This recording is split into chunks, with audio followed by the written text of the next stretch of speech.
me daban pastillas para borrar mi memoria. Una cámara oculta reveló su plan macabro. Al principio eran cosas pequeñas, fatiga extrema, dolores de cabeza punzantes que me dejaban ciego por horas. Lorena, siempre tan atenta, tan dulce, me decía que era el estrés acumulado. Amor, trabajaste sin parar durante 10 años para levantar esa empresa de tecnología. Me susurraba mientras me pasaba un paño frío por la frente sudorosa. Ahora que vendiste y tenemos el dinero, tu cuerpo finalmente se está permitiendo colapsar. Es normal, necesitas descansar, Gabriel. Y yo le creía, ¿por qué no iba a creerle? Lorena había sido mi compañera incondicional. Cuando mis padres fallecieron en aquel accidente automovilístico hace 5 años, ella fue quien me sostuvo, cuando yo no podía ni levantarme de la cama. Ella organizó el funeral, ella lidió con los abogados, ella me sacó del pozo depresivo. Así que, cuando empezó a sugerir suplementos vitamínicos importados y tés de hierbas especiales por la noche para ayudarme a conciliar el sueño, los acepté con gratitud. Tómatelo todo, mi vida. Es una mezcla natural para la función cognitiva y el descanso, me decía con esa sonrisa angelical que yo adoraba. Pero el descanso nunca llegó. En su lugar llegó la niebla, una niebla espesa, pegajosa y aterradora que comenzó a devorar mi mente. Empecé a tener lagunas mentales que me aterrorizaban. Al principio eran conversaciones triviales que no recordaba haber tenido. Lorena me decía, Gabriel, ya hablamos de esto ayer durante la cena, ¿no te acuerdas? Quedamos en que iríamos a ver a mi hermano Marcos el viernes. Y yo, confundido, revisaba mi agenda en el teléfono y no veía nada anotado, pero asentía lentamente, asustado de admitir que mi cerebro, mi herramienta más valiosa, estaba fallando. Me sentía culpable por no prestarle atención. Luego, las cosas se pusieron peores, mucho peores. Empecé a perder la noción del tiempo y del espacio. Un día, desperté sentado en mi auto en el estacionamiento de un centro comercial sin tener la menor idea de cómo había llegado allí. El motor estaba apagado, pero las llaves estaban en el contacto. Me quedé allí llorando de pánico hasta que Lorena me llamó al celular preguntando dónde estaba. En casa, los objetos empezaron a moverse solos. Mi billetera aparecía dentro del refrigerador, congelada junto a las verduras. Las llaves del auto aparecían en el basurero del baño, envueltas en papel higiénico. Yo juraba por mi vida que no las había puesto ahí, que era imposible. Pero Lorena me miraba con esos ojos grandes, llenos de una preocupación que me partía el alma, y me decía, Gabriel, debí hacerlo. Estabas distraído, murmurando cosas sin sentido, y las tiraste ahí. Intenté detenerte, pero te pusiste agresivo. No quise asustarte más. ¿Agresivo? ¿Murmurando? Yo nunca había sido agresivo en mi vida. Pero la duda es una semilla poderosa, y Lorena la regaba todos los días con una paciencia infinita. Empecé a tenerle miedo a mi propia sombra. Dejé de salir, dejé de llamar a mis amigos porque sentía vergüenza de que notaran que me estaba volviendo lento, estúpido. La situación escaló a niveles de pesadilla una noche de noviembre, hace exactamente 1 año. Desperté sobresaltado con el sonido estruendoso de cristales rotos y una alarma sonando a lo lejos. Estaba de pie en la cocina, descalzo sobre un mar de vidrios. En mi mano derecha apretaba un martillo pesado con tanta fuerza que mis nudillos estaban blancos. Frente a mí, la puerta corrediza de vidrio que daba al jardín estaba destrozada. El aire frío de la noche entraba en ráfagas, cortándome la piel. Lorena bajó corriendo las escaleras en su bata de seda, gritando, con el rostro desencajado por el terror. «Gabriel, Gabriel, baja eso. ¿Qué hiciste? Por Dios santo, casi me matas del susto». Se lanzó sobre mí, quitándome el martillo con cuidado, como si estuviera desactivando una bomba. Yo temblaba incontrolablemente. Miraba el martillo, miraba los vidrios, miraba mis pies cortados sangrando sobre el piso blanco y no entendía nada. «No lo sé», balbucié, sintiendo que las lágrimas me quemaban las mejillas. «No recuerdo haber bajado. No sé qué hago aquí. Lorena, ayúdame. Creo que me estoy volviendo loco». Ella me abrazó fuerte, llorando conmigo. «Shh, tranquilo, ya pasó. Estás enfermo, mi amor, pero vamos a buscar ayuda. Te lo prometo». Al día siguiente, Lorena me llevó al psiquiatra. Insistió en que no podíamos ir a cualquier médico, que necesitaba discreción absoluta debido a mi estatus como empresario exitoso. Me llevó con el doctor Fuentes, un amigo cercano de la familia de ella, alguien de absoluta confianza y prestigio. La consulta fue un borrón para mí. Me sentía drogado, lento. Fuentes me escuchó, me hizo preguntas que apenas podía procesar y luego habló largamente con Lorena a puerta cerrada, mientras yo esperaba afuera, mirando un cuadro abstracto en la pared que parecía moverse y burlarse de mí. Cuando me hicieron pasar de nuevo, el diagnóstico cayó como una sentencia de muerte. Psicosis reactiva temprana con inicios de demencia precoz agresiva. Es raro a tu edad, Gabriel. Extremadamente raro, me dijo el doctor Fuentes con voz grave, mirándome por encima de sus gafas. Pero el estrés postventa de tu empresa y el trauma no resuelto de la muerte de tus padres pudieron haber detonado una condición genética latente. Necesitas medicación fuerte e inmediata y, sobre todo, necesitas supervisión constante, 24 horas al día. No puedes manejar dinero, no puedes conducir, no puedes tomar decisiones legales. Estás en riesgo inminente de hacerte daño a ti mismo o a otros. Ese incidente con el martillo fue un aviso. Me recetó un cóctel de pastillas, antipsicóticos, sedantes fuertes, estabilizadores del ánimo y pastillas para dormir. Lorena se encargó de todo. Ella fue a la farmacia, ella organizó el pastillero, ella administraba las dosis con una precisión militar. Desde ese día, mi vida se convirtió en una prisión de algodón. Pasaba los días en el sofá de la sala, con la mirada perdida, babeando ligeramente, incapaz de formular un pensamiento coherente. Mis manos temblaban tanto que no podía sostener una cuchara sin derramar la sopa. Mi mente, que alguna vez había diseñado arquitecturas de software complejas y algoritmos que valían millones, ahora luchaba para seguir la trama simple de una caricatura en la televisión. Me sentía atrapado dentro de un cuerpo que no respondía, gritando en silencio detrás de un vidrio grueso que me separaba de la realidad. Fue entonces cuando Lorena trajo a vivir a casa a su hermano, Marcos. «Es para ayudar, Gabriel», me dijo mientras acomodaba las maletas de él en la habitación de huéspedes.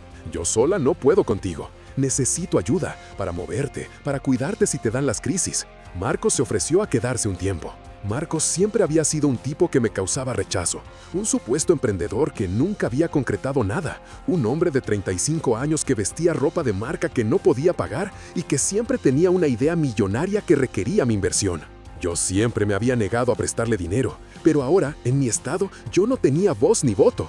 Yo era un mueble más en la casa. Marcos se instaló y poco a poco empezó a actuar como el señor de la mansión. Lo veía desde mi rincón en el sofá. Lo veía conduciendo mi auto deportivo, ese que yo había comprado como un regalo para mí mismo y que apenas había usado. Lo veía abriendo mi colección de vinos añejos, bebiendo directamente de la botella. Lo veía usando mi ropa, mis relojes. Gabriel no lo va a usar, pobrecito. Le escuché decir una tarde a Lorena mientras se probaba uno de mis sacos italianos frente al espejo del pasillo. Está ido, Lorena. Míralo, es un vegetal. Es mejor que alguien con vida disfrute de estas cosas.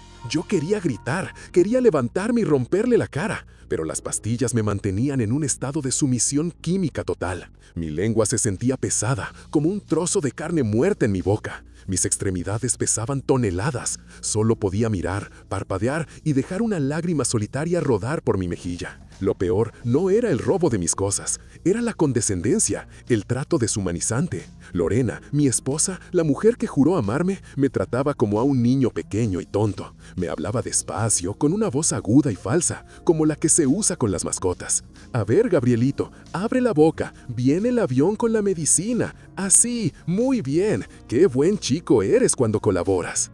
Me sentía humillado, castrado, era una tortura diaria.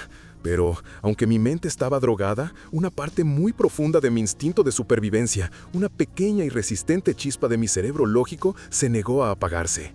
Esa chispa empezó a notar patrones en la niebla. Empecé a notar que mis episodios de locura, los temblores incontrolables y la confusión extraña siempre ocurrían exactamente unos 40 o 50 minutos después de las comidas o de la medicina de la tarde.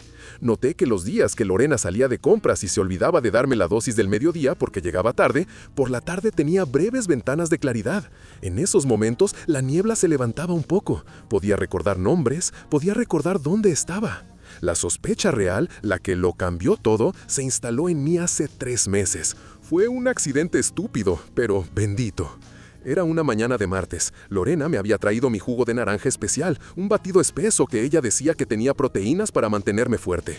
Me lo puso en la mesa frente al sofá y se fue a abrir la puerta porque había sonado el timbre. Era un paquete de Amazon. En ese momento intenté agarrar el vaso, pero tuve un espasmo violento en la mano, un efecto secundario común de la sobremedicación, y golpeé el vaso. El jugo salió volando y cayó casi por completo dentro de la maceta de una planta decorativa que teníamos en la sala, un helecho grande y frondoso que mi madre me había regalado años atrás. Lorena regresó, vio el desastre en el piso y suspiró con un fastidio que apenas pudo ocultar. «Ay, Gabriel, eres un desastre. Mira lo que hiciste. Manchas todo». Limpió la mesa con agresividad, me trajo otro vaso que me obligó a beber entero vigilándome y me dejó ahí. Ese día estuve drogado como siempre, pero 2 días después noté algo desde mi prisión, el helecho. La parte de la planta donde había caído el jugo estaba muerta, no marchita por falta de agua, no amarilla, estaba negra, quemada. Las hojas se habían desintegrado como si les hubieran echado ácido o veneno puro. El resto de la planta estaba verde, pero esa sección estaba carbonizada químicamente. Me quedé mirando esa planta moribunda durante horas, luchando contra la pesadez de mis párpados. Si eso le hacía a una planta resistente, ¿qué demonios le estaba haciendo a mi estómago, a mi cerebro, a mi sangre? Esa noche tomé una decisión que requirió toda la fuerza de voluntad que me quedaba. Cuando Lorena me trajo las pastillas de la noche y el té relajante, decidí fingir. Recordé una película de espías que había visto hace años. Escondí las pastillas debajo de la lengua, pegándolas contra el tejido blando, y bebí el té haciendo ruidos de deglución exagerados, dejando que el líquido pasar sin tragar las pastillas. El té tenía un sabor amargo, así que supongo que también tenía droga disuelta, pero no podía evitarlo todo. Lorena me revisó la boca, como hacía siempre, tratándome como a un interno de psiquiátrico. A ver, abre grande, levanta la lengua. Lo hice. Con el miedo helándome la sangre, levanté la lengua, rezando para que las pastillas no se vieran o se hubieran disuelto demasiado. No vio nada. Me dio un beso en la frente, un beso frío, vacío. Descansa, mi amor, mañana será otro día. En cuanto ella salió, apagó la luz y cerró la puerta, corrí al baño de mi habitación. Escupí las pastillas en mi mano. Eran 3 cápsulas azules y una blanca. Las tiré al inodoro y tiré de la cadena, asegurándome de que se fueran. Luego me provoqué el vómito para sacar la mayor cantidad posible del té. Esa noche fue un infierno físico. No dormí, tuve sudores fríos, calambres, mi corazón latía desbocado. Mi cuerpo pedía a gritos la química a la que lo habían hecho adicto. Pero aguanté, mordí la almohada para no gritar. A la mañana siguiente, desperté con un dolor de cabeza diferente. No era la presión sorda y constante de la droga, era el dolor agudo de la claridad. Era como si alguien hubiera limpiado un parabrisas lleno de lodo. Podía pensar, podía hilar ideas. Recordaba el día anterior, recordaba el helecho quemado, recordaba a Marcos riéndose en la sala mientras veía un partido de fútbol con mis zapatos puestos. Decidí seguir el juego. Tenía que ser más inteligente que ellos. Sabía que si mostraba mejoría repentina sospecharían. Así que continué babeando, continué mirando a la pared con la boca abierta. Perfeccioné el arte de fingir tomar la medicación. Descubrí que podía tirar el jugo de la mañana en una botella de agua vacía que escondí dentro del cojín del sofá cuando Lorena no miraba. La abstinencia duró una semana terrible, pero cada día que pasaba, mi mente volvía a ser mía. Mis manos dejaron de temblar tanto. Empecé a escuchar, empecé a observar desde mi disfraz de locura. Y lo que descubrí me destruyó más que cualquier enfermedad. Lorena y Marcos no se comportaban como hermanos. Su relación era incorrecta, demasiado física, demasiado íntima. Se rozaban las manos constantemente, se sentaban demasiado cerca en el sofá, se susurraban cosas al oído y se reían mientras me miraban. Una tarde, mientras yo fingía estar catatónico mirando un punto fijo en la pared, escuché a Marcos hablando por teléfono en la cocina. Pensaron que yo estaba apagado, así que no bajaron la voz. Sí, licenciado, el psiquiatra ya tiene el informe listo. Sí, dice que la demencia ha avanzado muy rápido.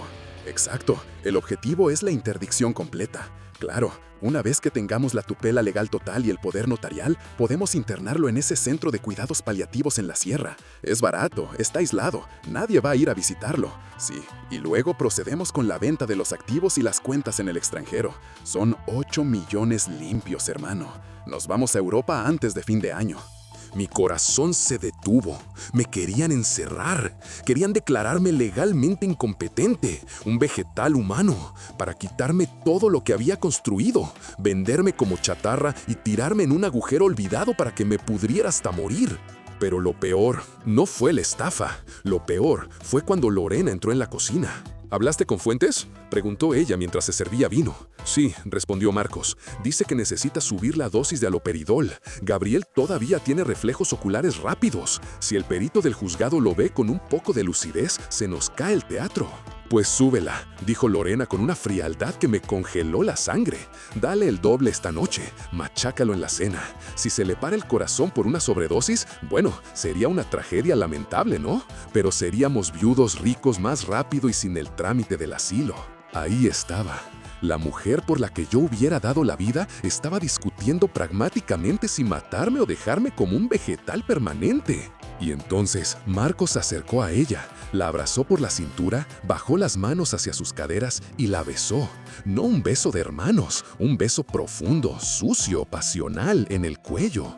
«Eres mala, nena, me encantas. Y tú eres un genio por traer las pastillas», respondió ella, devolviéndole el beso en la boca. La repulsión me invadió. Me dieron ganas de vomitar ahí mismo en el sofá. ¿Incesto? ¿O una mentira más? Esa noche, cuando se fueron a dormir, juntos, escuché la puerta de la habitación de Marcos cerrarse y luego los ruidos inconfundibles. Me levanté. Fui a mi antigua oficina en la planta baja. La puerta estaba cerrada con llave, por mi seguridad, pero yo sabía dónde guardábamos la llave de respuesta, encima del marco de la puerta. La alcancé. Entré.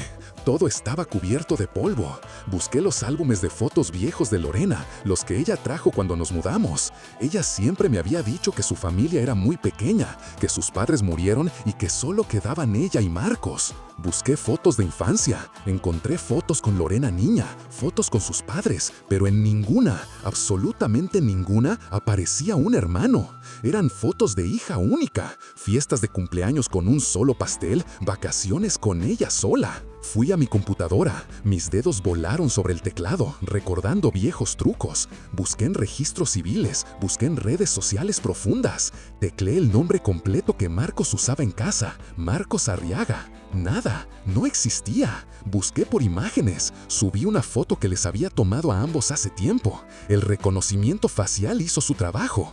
El hombre no era Marcos Arriaga, era Marcos Dávila. Y en su perfil de Facebook, abandonado hace 7 años, había una foto de portada. Era él y era Lorena, besándose en una playa en Cancún. El título de la foto, celebrando nuestro 3er aniversario. Te amo, mi futura esposa. No eran hermanos, eran amantes. Eran una pareja de estafadores profesionales que se habían infiltrado en mi vida. Lorena se casó conmigo, fingió amarme durante años y Marcos se mantuvo en las sombras esperando el momento para entrar como el cuñado y ayudarla a ejecutar el golpe final. Habían estado jugando conmigo, drogándome, destruyéndome, mientras se reían en mi propia cama. La furia que sentí fue nuclear. Quería subir, abrir la puerta de una patada y matarlos a los dos con el mismo martillo que me pusieron en la mano aquella noche. Pero me detuve. Si hacía eso, iría a la cárcel. O peor, llamarían a la policía, mostrarían mis historiales psiquiátricos falsos, dirían que tuve un brote psicótico violento y me encerrarían para siempre o me dispararían en defensa propia. Yo era legalmente un loco. Mi palabra no valía nada.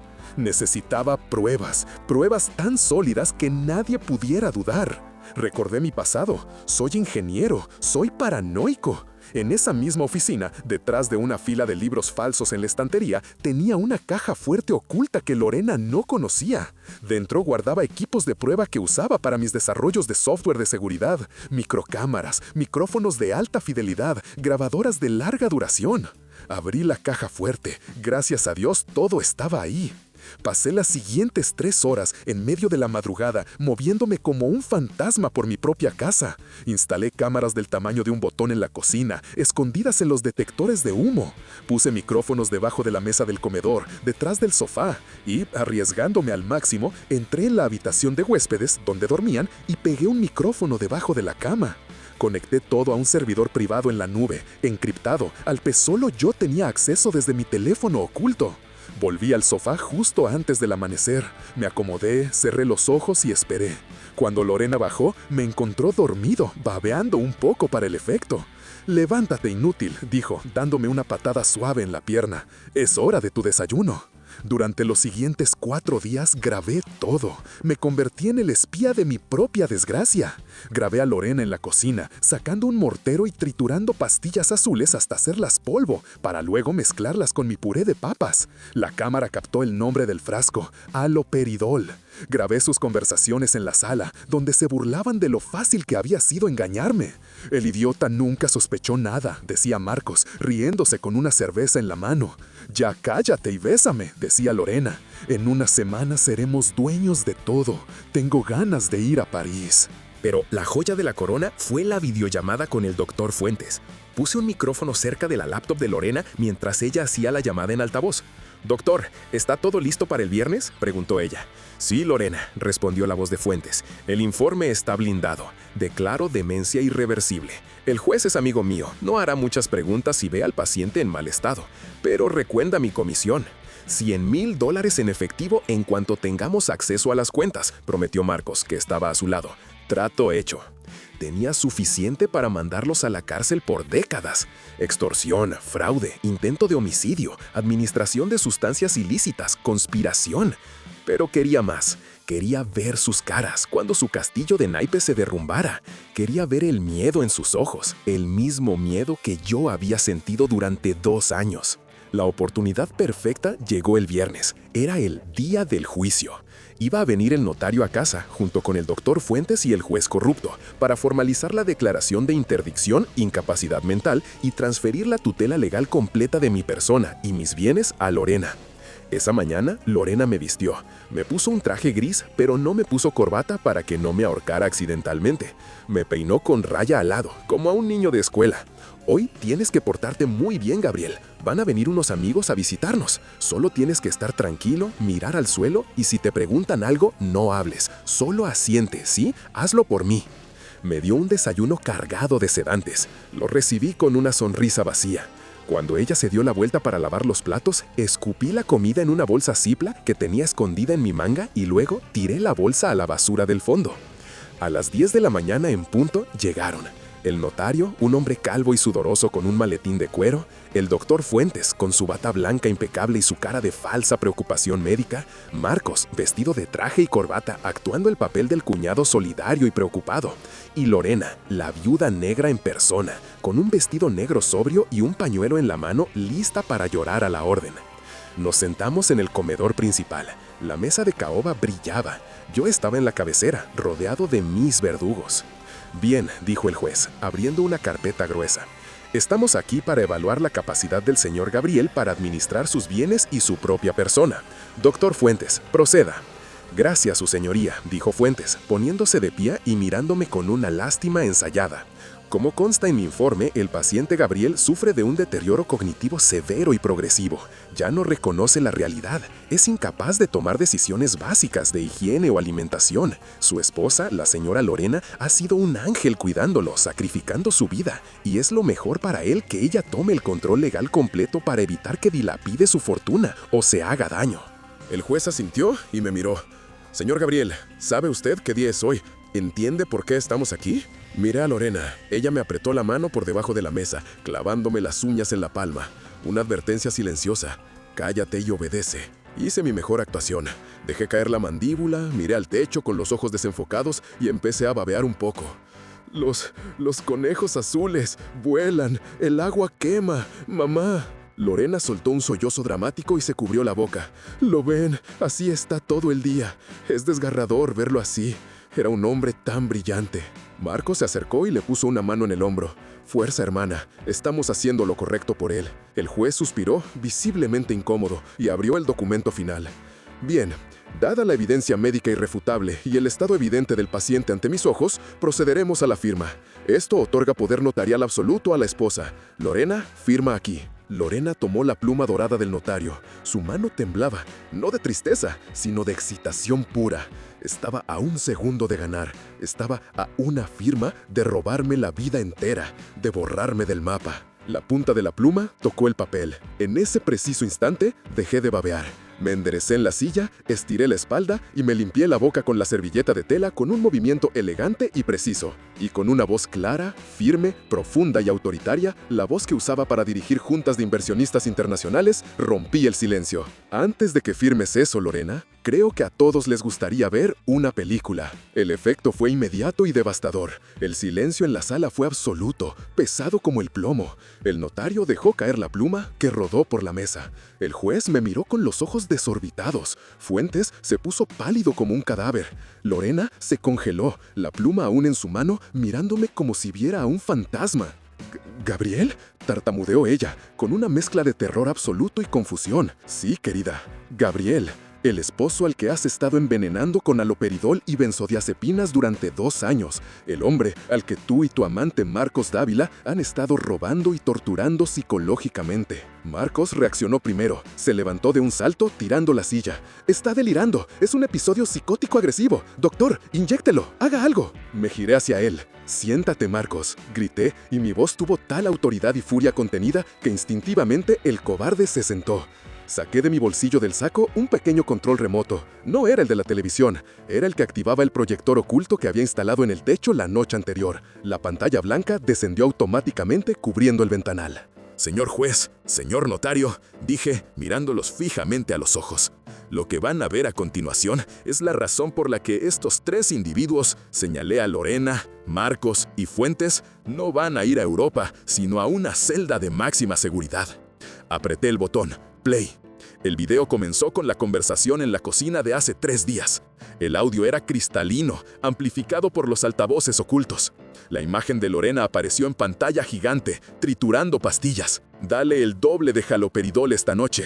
Si se le para el corazón, bueno, sería una tragedia, pero seríamos viudos ricos más rápido. La cara de Lorena se desfiguró en la realidad. Era una máscara de horror puro. Empezó a negar con la cabeza, temblando violentamente. El juez se puso de pie, rojo de indignación. ¿Qué demonios es esto? El video continuó. Corte a la sala, Marcos y Lorena besándose apasionadamente en el sofá, riéndose mientras imitaban mi forma de caminar drogada. El idiota es un vegetal. En cuanto firmemos, lo tiramos en el asilo y nos largamos. Luego, la llamada con Fuentes. El doctor en la sala empezó a sudar a mares, aflojándose la corbata como si le ahorcara. $100,000, doctor. Solo necesitamos que diga que es irreversible. Eso es falso, gritó Fuentes desesperado. Es inteligencia artificial, es un video manipulado. Él es un genio de las computadoras, puede crear lo que sea.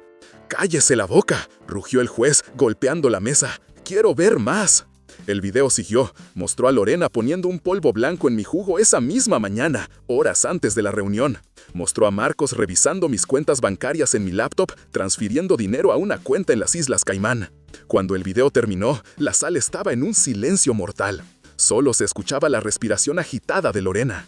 Me puse de pie, caminé hasta la cabecera de la mesa. Ya no temblaba, me sentía poderoso. Señor juez, en este momento, mi abogado personal está entregando copias de estos videos junto con los resultados de mis análisis de sangre de un laboratorio independiente realizados ayer a la Fiscalía General. Mis análisis muestran niveles tóxicos de antipsicóticos que nunca consentí tomar conscientemente. Lorena se rompió, soltó un grito gutural animal y se lanzó hacia mí a través de la mesa, con las manos convertidas en garras, tratando de alcanzar mi cuello. ¡Maldito!, chillaba. ¡Maldito lisiado mental! ¡Te voy a matar! ¡Debiste morirte! Pero antes de que pudiera tocarme, la puerta principal de la casa estalló. No eran más invitados, eran oficiales de policía armados. Mi abogado había coordinado todo para que entraran en el momento exacto. ¡Policía! ¡Todos al suelo!, gritaron. Lorena Vázquez, Marcos Dávila, Ricardo Fuentes, dijo el oficial al mando entrando con las esposas listas. Quedan detenidos por intento de homicidio calificado, secuestro, administración ilegal de sustancias controladas, fraude procesal y conspiración criminal. Marcos intentó correr hacia la puerta trasera del jardín, empujando al notario, pero un oficial lo tacleó contra el suelo de mármol. Fuentes se derrumbó en una silla, llorando como un niño, balbuceando que Marcos lo había amenazado, que él era una víctima. Lorena se quedó de pie, jadeando, con el cabello revuelto. 2 oficiales la agarraron de los brazos. Ella me miró. Ya no había máscara de esposa dulce, había odio puro, destilado. Debí haberte matado el primer día con veneno de ratas, sisó. Eres un inútil. Nadie te quiere, Gabriel. Eres aburrido, patético. Solo queríamos tu dinero, porque es lo único bueno que tienes. Nunca te amé. Me dabas asco cada vez que me tocabas. Me acerqué a ella, lo suficiente para que oliera mi colonia, la que a ella le gustaba, la del hombre que creyó haber destruido, pero que ahora estaba de pie, intacto. Disfruta la cárcel, Lorena. He escuchado que la comida no tiene tantos suplementos vitamínicos como la que me dabas a mí. Y por cierto, me incliné hacia su oído. Ya vendí la casa y las cuentas en el extranjero que Marcos creía controlar, las vacié ayer. El dinero está en un fideicomiso en Suiza al que nunca, jamás podrás acceder. Te vas a la cárcel pobre. El grito de frustración que soltó cuando se la llevaban arrastrando resonó en las paredes de la casa que alguna vez fue nuestro hogar. Fue música para mis oídos. Actualización. 1 año después. Escribo esto desde la terraza de una villa alquilada en la costa de Amalfi, Italia. Tengo una copa de vino en la mano y el sol me da en la cara. Por primera vez en años, mi mente está clara como el agua del mar que tengo enfrente. El juicio fue un circo. Las pruebas eran tan abrumadoras que sus abogados defensores renunciaron a mitad del proceso. Lorena y Marcos se destrozaron mutuamente en el estrado. Marcos confesó que Lorena planeó todo desde antes de que yo vendiera la empresa, que ella lo buscó para ejecutar el plan. Lorena dijo que Marcos la manipuló y la amenazó. No importó. El juez no tuvo piedad. Ambos fueron condenados a 30 años de prisión, sin posibilidad de libertad condicional por 15 años. El doctor Fuentes perdió su licencia médica de por vida y pasará 12 años tras las rejas. Mi recuperación física fue dura. Tuve que pasar meses en desintoxicación supervisada para limpiar mi hígado y mi cerebro de los residuos químicos. Tuve temblores, pesadillas y ataques de pánico. La terapia psicológica es un proceso continuo. Es difícil volver a confiar en alguien cuando la persona que dormía te estaba envenenando lentamente cada noche. Pero estoy sanando. He vuelto a programar, solo por diversión. He conocido gente nueva, con cautela. A veces miro el horizonte y pienso en Lorena, no con amor, ni siquiera con odio ya, sino con una extraña gratitud. Su traición me obligó a luchar por mi vida, a luchar por mi mente como nunca antes. Me enseñó que soy más fuerte, más inteligente y más resistente de lo que creía. Me quisieron declarar loco, me quisieron borrar, pero aquí estoy, lúcido, rico y libre. ¿Y ellos? Ellos son solo un mal recuerdo que se desvanece como una pesadilla al amanecer. Tengan cuidado con quién dejan entrar en sus vidas. Y si alguna vez sienten que la niebla empieza a bajar y los que los rodean les dicen que es por su bien, escupan la pastilla y abran los ojos.